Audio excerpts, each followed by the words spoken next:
Pleumartin, son église, ses halles, son hôtel de ville et ses marronniers. Et donc voilà ce qui reste du marronnier. 6 arbres de la place ont été coupés, des marronniers centenaires pour la création d'un parking. Un abattage soudain et qui paraît abusif pour une vingtaine d'habitants. Ils le dénoncent dans une lettre ouverte. Ils étaient très vieux ces arbres. Ils étaient présents déjà au 19e siècle. Ils faisaient partie de l'identité de la place de Pleumartin, ajoutaient un peu de cachet, quoi.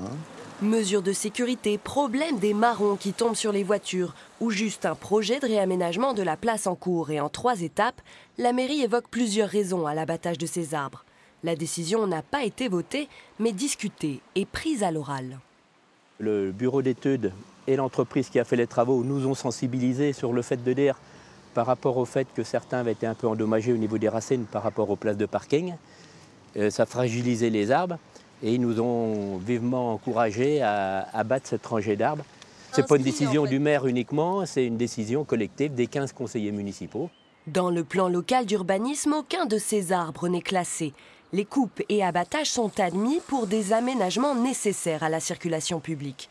L'association Prom-Haie, qui défend le statut de l'arbre, déplore la complexité du cadre réglementaire. Il y a un manque d'information et comme ça ne paraît pas grave finalement à personne et en tous les cas pas aux personnes qui prennent des décisions, on ne se renseigne même pas. Il n'y a pas de code de protection réel des arbres et de toute façon, dites-vous bien que même s'il y a un code, il n'est pas appliqué et il n'y a jamais de sanction.